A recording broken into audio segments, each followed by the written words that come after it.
Eu quero hoje concluir as minhas reflexões baseadas na carta do irmão do Senhor, o apóstolo Tiago, que foi o líder da igreja de Jerusalém.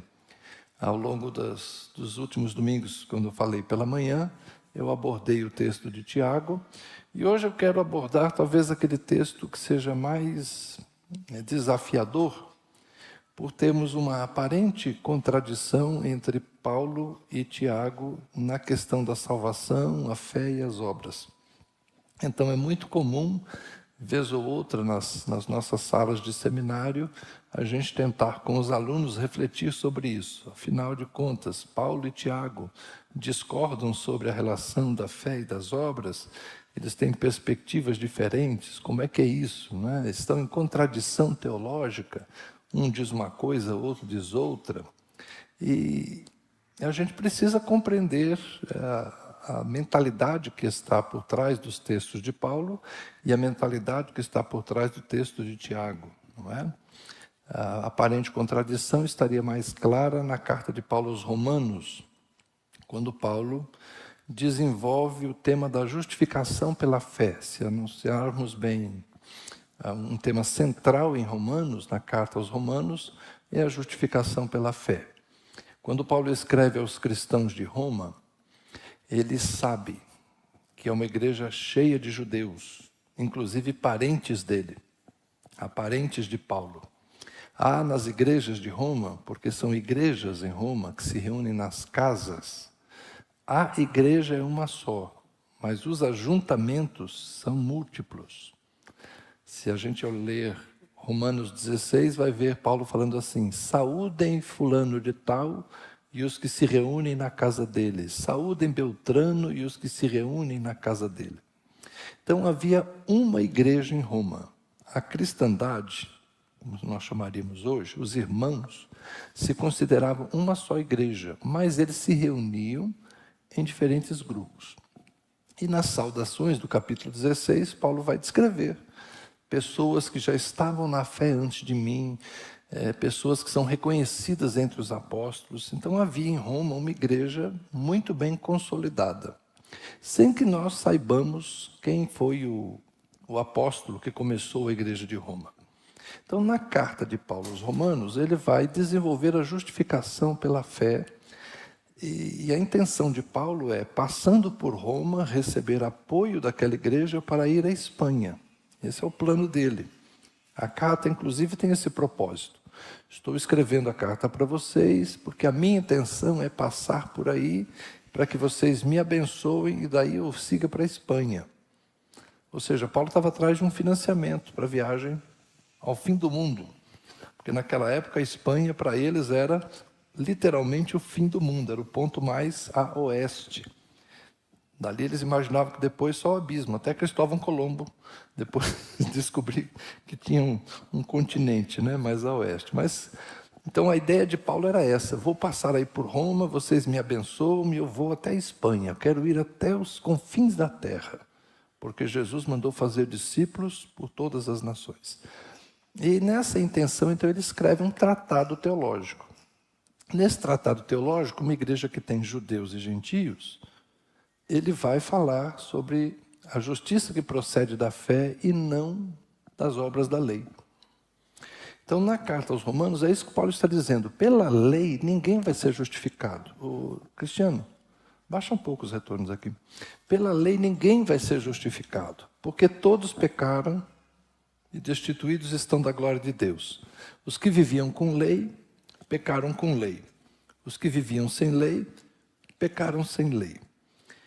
E nesse ponto, Paulo então vai dizer, né, uma frase que inspira inclusive Lutero: o justo viverá pela fé. E ele é bem claro aos Efésios também, dizendo: somos salvos pela graça, mediante a fé, isso não vem de vocês, é dom de Deus, para que ninguém se glorie. Então o pensamento de Paulo não está falando de boas obras. Paulo está falando de não sermos, ou que as pessoas não seriam salvas, não seriam declarados justos. Ser justificado é ser declarado justo. Ninguém seria declarado justo pelas obras da lei. Por quê? Porque ninguém consegue obedecer à lei. Quem não peca em uma coisa, acaba pecando na outra. A gente sempre tem que ter o Antigo Testamento como pano de fundo. Lembra uma das profecias, das últimas profecias do Antigo Testamento? Então você verá a diferença do justo e do ímpio, do que serve e do que não serve a Deus. É Malaquias ou Zacarias, Heleno? Acho que é Malaquias, né? Ou é o final de Malaquias ou é o final de Zacarias, né? Então se verá novamente a diferença do justo e do ímpio, do que serve a Deus e do que não serve a Deus. Então lá adiante, quando ele está dizendo, Paulo, o justo viverá pela fé. O que é o justo? O justo é aquele que serve a Deus. O justo é aquele que teme a Deus. Então, no pensamento de Paulo, ninguém vai poder chegar diante de Deus e dizer, sou justo pela lei. Porque, de alguma forma, se a pessoa não errou em uma coisa, errou na outra. Todos pecaram, destituídos estão da glória de Deus. Mas Tiago vai falar outra coisa. Então, esse é o desafio do texto de Tiago. Tá bem? Eu creio que a ideia de Paulo já está clara. Vamos ao texto de Tiago. Carta de Tiago, capítulo 2, a partir do verso 14. Meus irmãos, qual é o proveito se alguém disser que tem fé, mas não tiver obras? Olha que interessante, né? Qual o proveito se alguém disser que tem fé, mas não tiver obras? Será que essa fé pode salvá-lo? Se um irmão ou uma irmã estiverem com falta de roupa e necessitado de alimento diário, e um de vocês lhes disser, vão em paz, tratem de se aquecer e de se alimentar bem, mas não lhes dão o necessário para o corpo, qual é o proveito disso? Assim também a fé, se não tiver obras, por si só está morta. Mas alguém dirá, você tem fé e eu tenho obras. Mostre-me essa sua fé sem as obras, e eu, com as obras, lhe mostrarei a minha fé. Você crê que Deus é um só? Faz muito bem. Até os demônios creem e tremem.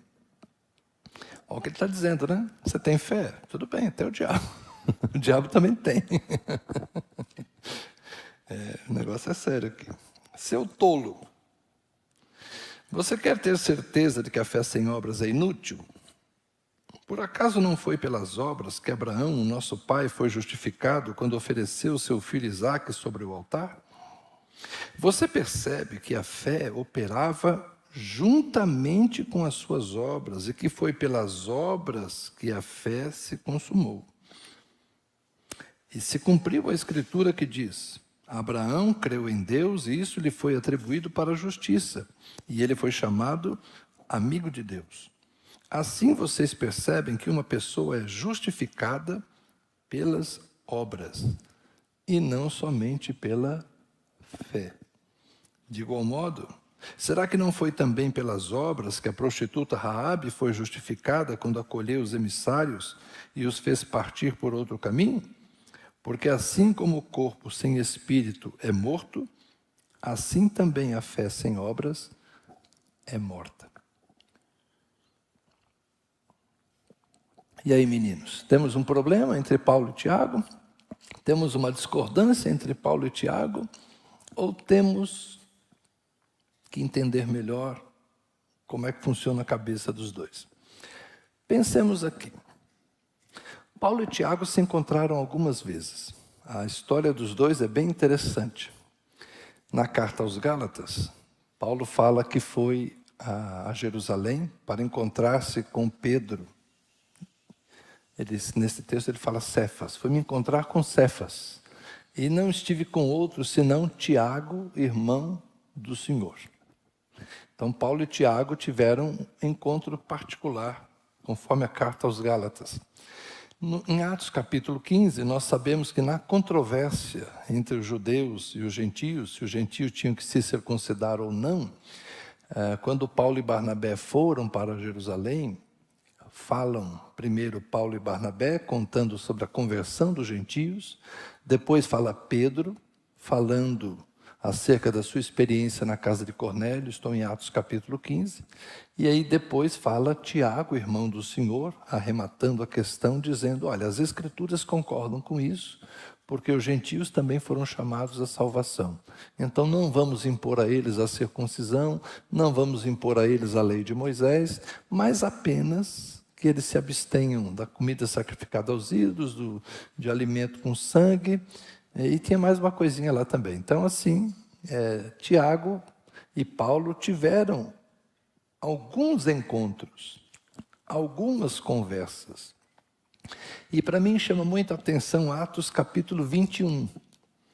Atos 21 é bem interessante, eu quero até ler, por favor, Joyce, se você projetar também. Atos capítulo 21, deixa aqui exatamente o verso.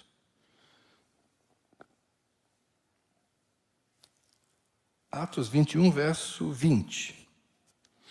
Paulo foi até Jerusalém para levar a oferta. Esse aqui é um outro encontro. Paulo passou por Corinto, passou pela Macedônia, recolheu a oferta e foi levar em Jerusalém para os pobres da Judeia. Quando ele chega lá, Tiago o recebe. Olha a conversa de Paulo e Tiago. Atos 21, 20. Ouvindo eles, deram glória a Deus e lhe disseram, você percebe, irmão, estão falando com Paulo, o irmão aqui é Paulo. Você percebe, irmão, que há milhares de judeus que creram, e todos são zelosos da lei. Há milhares de judeus que creram, ou seja, que creram em Jesus como Messias, que creem na ressurreição, que creem no Evangelho. Há milhares de judeus que creram, e todos são zelosos da lei. Eles foram informados que você, Paulo, ensina todos os judeus entre os gentios, ou seja, os judeus da diáspora, os judeus que vivem fora de Jerusalém, fora de Israel, eles foram informados, fofoca gospel, que você ensina todos os judeus entre os gentios a apostatarem de Moisés, dizendo-lhes que não devem circuncidar os filhos, nem andar segundo os costumes da lei. Então, era uma conversa aqui. O Paulo, os judeus aqui de Jerusalém, que são milhares, que se converteram, que observam a lei, foram informados, fofocaram aqui, que lá fora, no estrangeiro, onde você trabalha, você está dizendo para os judeus que vivem lá abandonarem a lei e não circuncidarem seus filhos. Verso 22. Que faremos então? Certamente saberão que você já chegou, ou seja, Paulo está aqui em Jerusalém. Faça, portanto, o que vamos dizer. Estão entre nós 4 homens que voluntariamente fizeram um voto. Leve esses homens, participe da cerimônia de purificação com eles, pague a despesa deles, para que rapem a cabeça. Assim todos saberão que não procede a informação que receberam a respeito de você, e que, pelo contrário, você mesmo vive de conformidade com a lei. Quanto aos gentios que creram, já lhes transmitimos decisões para que se abstenham das coisas sacrificadas aos ídolos, do sangue, da carne de animais sufocados, e da imoralidade sexual.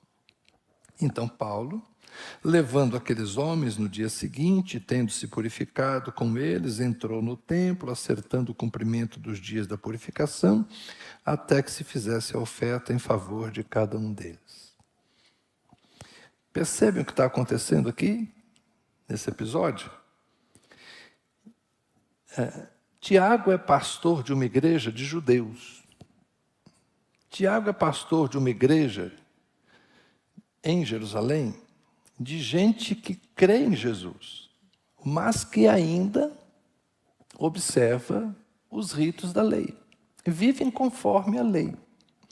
E na sua carta, Tiago, de certa forma, fala da lei com respeito não diferente de Paulo, não é? Ele fala, por exemplo, da lei da liberdade. Se a gente lesse um pouquinho antes, 1:25, aquele que atenta bem para a lei perfeita, a lei da liberdade, nela persevera. Mas o que é a lei da liberdade? Eu confesso que eu já gastei alguma energia pensando o que Tiago chama de lei da liberdade.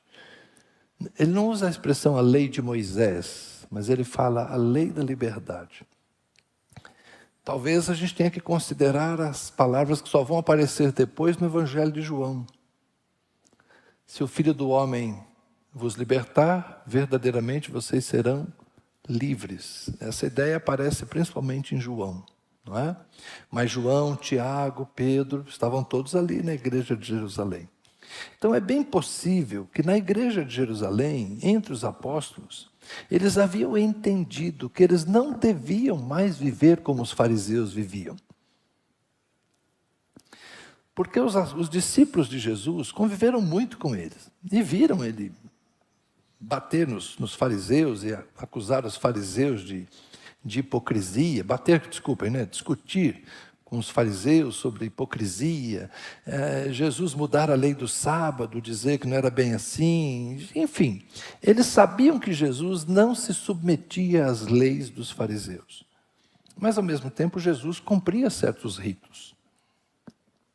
Então, é natural que na igreja de Jerusalém, os apóstolos tinham esse comportamento, de certa forma, tolerante, com esses cristãos judeus que eram milhares e que ainda estavam sob a tutela da lei, porque era a cultura deles.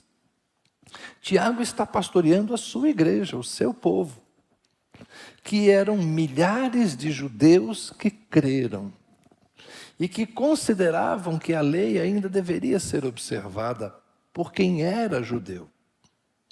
Então ele está escrevendo para essa igreja, está falando para essa igreja. Você pensa que você tem fé em Deus? Você acha que você conhece a Deus? Mostre-me pelas tuas obras. Porque Abraão creu em Deus, mas Abraão obedeceu. Quando Abraão creu, Abraão saiu da casa, saiu da parentela e obedeceu a Deus. Quando Abraão creu e Deus pediu a ele seu filho Isaque, ele foi lá e amarrou o menino na lenha e quase meteu o cutelo nele. Então, a fé de Abraão foi comprovada pela obediência de Abraão. Quem crê, obedece. Isso tem eco em Jesus. Aquele que tem os meus mandamentos e os guarda, esse é o que me ama. Lembra disso? Então, você quer provar que ama Jesus? Obedeça a Jesus. Quem é o homem sábio ou quem é o homem tolo?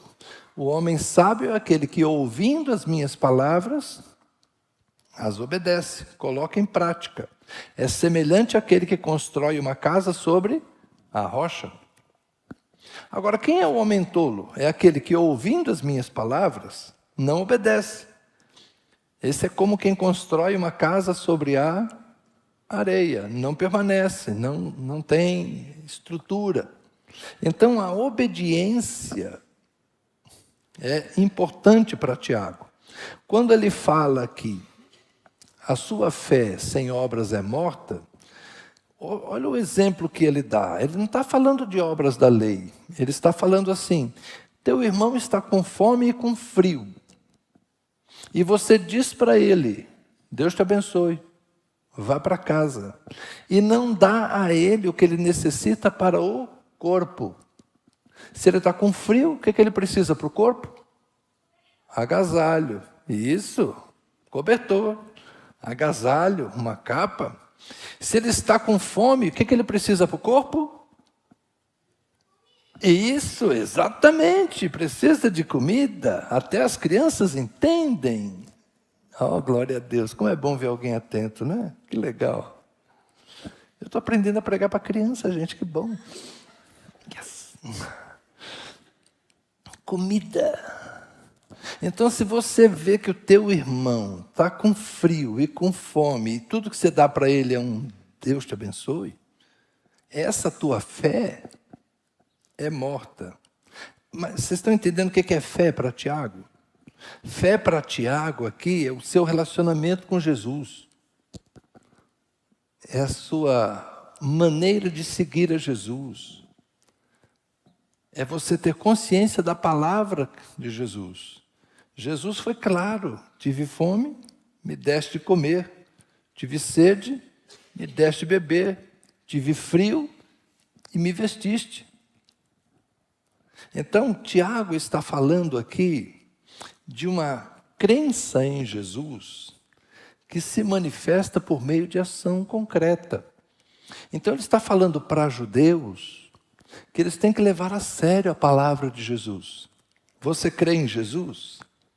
Porque são judeus que creram. Há milhares de judeus que creram. E eles vivem segundo a lei. Tudo bem. Mas o Tiago quer saber o seguinte: você creu mesmo em Jesus? Se você creu em Jesus, as tuas obras vão ser de acordo com a palavra de Jesus, que não é diferente da lei, nesse sentido. Porque a lei também manda alimentar o faminto, a lei também manda acolher o estrangeiro, a lei também manda praticar a justiça. Então há uma perfeita harmonia. Amar o próximo como a si mesmo está na lei. E Jesus reforça. Então, percebam que não há contrariedade quando a gente entende exatamente o que Tiago está dizendo. Quando Tiago fala que a fé sem obras é morta, se você crê em Jesus, mas não obedece a Jesus, me desculpa. É uma fé inútil. É uma fé que não é proveitosa. E não é isso que a gente costuma dizer. Quando alguém se converte, ele vai mudar. Naturalmente. Não há ninguém que, tendo nascido de novo por obra do Espírito Santo, continue a ser a mesma pessoa. Às vezes a transformação não é total, completa em todas as áreas. Tem algumas transformações que são visíveis e imediatas. A pessoa muda da noite para o dia, algumas coisas. Mas outras coisas começa aqui um processo, né? Então, por exemplo, vamos a exemplos simples. A pessoa tem um mau hábito, xingava, uma linguagem muito vulgar, violenta, tal. Quando a pessoa se converte, ela começa a falar diferente, vai mudar. É imediato? Na igreja, sim. Quando estiver entre os crentes, ele vai falar a linguagem dos crentes. Mas e quando ele estiver lá no outro lugar, onde ele não é conhecido por ser crente? Lá ele vai começar a mudar aos poucos. A linguagem lá ainda vai puxá-lo, mas depois de um tempo ele vai modificando. Eu passo por essas experiências, não é? O que acontece? Quando eu estou no ambiente dos crentes, quase todo mundo sabe que eu sou pastor. Quase sempre as pessoas sabem que eu sou pastor. Quando eu estou no ambiente dos crentes, é tranquilo. Quando eu estou no ambiente não crente, por eu ser pastor, as pessoas dão uma maneirada nas conversas. Eu lembro uma vez que eu fui pescar com um amigo e nós fomos com 2 casais. Né? E eles não sabiam que eu era pastor. Nós ficamos 3 dias conversando e tal. Eles católicos, as pessoas. E eu e meu amigo servindo ali. Ele gosta de cozinhar, ele trabalha na cozinha, eu ajudava as coisas e tal. A gente estava desfrutando do rancho de pesca da família. E nós estávamos ali como convidados. No 3º dia eles descobriram que eu era pastor. Mas interessante, né? Eu não precisei, em algum momento... É claro que estavam com 2 casais, marido e mulher, perto da mulher, todo marido é mais comportado, né? Então, assim, a gente teve um ambiente extremamente tranquilo. Mas é o único episódio que eu me lembro em anos recentes que eu estou num lugar que alguém não sabe que eu sou pastor. Então, a presença de um religioso, seja um padre, seja um pastor, só a presença da gente já muda um pouco o ambiente. Às vezes o pessoal fala, pastor, o senhor vai num chá de fralda de não sei quem? Eu falo, não. Minha nora veio toda animada para mim quando nasceu minha primeira neta Alice. Sogrinho, no chá de fralda da sua neta você vai, né? Falei, Dani, eu nunca fui em nenhum chá de fralda. Não vou começar agora. Por quê? Porque essas festas é pessoal brincar. Pastor estraga a festa. Chá de panela, chá de casa nova. Não é lugar de pastor. Deixa as pessoas brincar, deixa as pessoas se divertirem. Pastor estraga a festa. Eu fico para os atos oficiais. Noivados e casamentos é comigo. Né? As brincadeiras não. Por que eu estou dizendo isso? Porque quando a gente converte, a gente muda. Chá de panela de crente é uma coisa. Chá de fralda de crente é uma coisa. Chá de fralda de não crente é outra coisa. Despedida de solteiro de crente é uma coisa. Despedida de solteiro de não crente é outra coisa. Futebol de crente é uma coisa vergonhosa. Futebol de não crente é mais tranquilo. Quem jogou futebol aqui sabe, né? Então, essas coisas da linguagem, do comportamento, namoro de crente é uma coisa, namoro de não crente é outra coisa. Casamento de crente é uma coisa, casamento de não crente é outra coisa. Administração do dinheiro de crente é uma coisa, administração do dinheiro do não crente é outra coisa. Mas isso muda da noite para o dia? Às vezes sim, às vezes não. Tem coisa que é processual. Então, o que o Tiago está dizendo aqui sobre a fé sem obras é morta? Se você se converteu e nada mudou na sua vida, essa fé que você tem não é melhor do que a fé dos demônios. Você sabe que Deus existe, mas vive como se Ele não existisse. Você sabe que Deus está lá, mas você não teme a Deus. É aí que se vê a diferença do justo e do ímpio, do que serve a Deus e do que não serve a Deus, de quem teme a Deus e de quem não teme a Deus. Então, Tiago não está falando de salvação no mesmo sentido que Paulo. Quando Paulo fala que nenhum de nós é salvo pelas obras, nós somos salvos pela graça mediante a fé, Paulo está falando que não seremos perfeitos na observância da lei a ponto de sermos declarados justos por Deus. Só Jesus foi verdadeiramente justo, sem pecado. Então nós só poderemos ser salvos mediante a graça de Jesus que nos é concedida por Deus. Justificados, pois, pela fé, tenhamos paz com Deus por meio de Jesus Cristo, nosso Senhor. Romanos capítulo 5. Justificados pela fé, tenhamos paz com Deus por meio de Jesus Cristo. Ok? O que Tiago está falando é outra coisa. O que o Tiago está falando é, para uma igreja de judeus, que observam a lei, que seguem a Moisés, Tiago está dizendo, ok, vocês creem em Jesus? Mostrem que vocês creem em Jesus, praticando as obras que Jesus mandou fazer. E as obras que Jesus mandou fazer, no exemplo que Tiago apresenta, é principalmente amar. Se você vê teu irmão com fome, se você vê teu irmão com frio e não faz nada, você não ama. E se você não ama, você não é discípulo. Tudo bem? Ficou claro? Não há uma contradição, apenas o auditório é diferente, o povo é diferente, o tema é diferente, as palavras são iguais.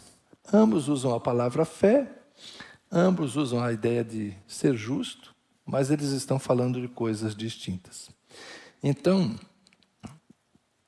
concluindo, talvez nós devamos nos acostumar com essas possibilidades, de prestarmos atenção no auditório que está ouvindo, para entendermos melhor o que o orador está dizendo. Às vezes a gente não compreende bem a mensagem, porque não interpretou adequadamente quem era o auditório que estava ouvindo. Tá bem? A igreja de Tiago é de judeus. As igrejas de Paulo eram essencialmente de gentios. Havia diferenças? Sim. O estilo deles era diferente? Era. Mas a preocupação era a mesma. Tiago estava, olha, o que a gente leu em Atos 21. Irmão Paulo, milhares de judeus creram. A ideia, você entende? Paulo, entre judeus, se faça de judeu, mas com os gentios, seja gentil. Tem hora que a gente precisa aprender isso, não é?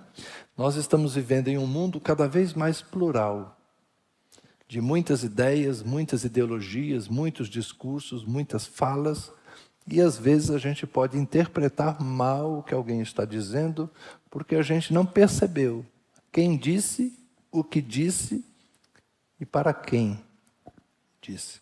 Que Deus nos ajude. Até para entender a Bíblia, precisa disso. Amém? Vamos orar? Senhor, nós te agradecemos, nós te louvamos por esta manhã. Nós te agradecemos porque estamos encerrando mais um ano. Já se foram 52 domingos que nos reunimos nos domingos pela manhã para orarmos, cantarmos e estudarmos a Tua Palavra. Eu quero te agradecer, Senhor, pela fidelidade de muitos que estão aqui conosco esta manhã, que ao longo do ano estiveram presentes, na maior parte deles. Quero te agradecer por alguns que hoje não estão aqui, mas sustentaram essas atividades. Te louvo, Senhor, pelas classes de escola bíblica, te louvo, Senhor, pelos estudos compartilhados, pelos testemunhos, pelas orações, pelas manhãs agradáveis que nós tivemos neste lugar. Muito obrigado, Senhor, pelos ministros de louvor, pelos que cuidam da música, da transmissão, daqueles que se importam realmente para que este momento seja não só preservado, mas seja também difundido e alcance outras pessoas. Muito obrigado, Senhor, por todos os que se envolveram ao longo de 2025 nessas atividades. Oro agradecido, Senhor, e pedindo que a Tua bênção se renove sobre todos nós. Que o ano que vem nós possamos renovar também o nosso compromisso com a Tua Palavra. O nosso compromisso com a edificação mútua, o nosso compromisso com o aprendizado, Senhor. Que o Senhor nos dê novas estratégias, se forem necessárias, e aperfeiçoe aquilo que nós já estamos fazendo.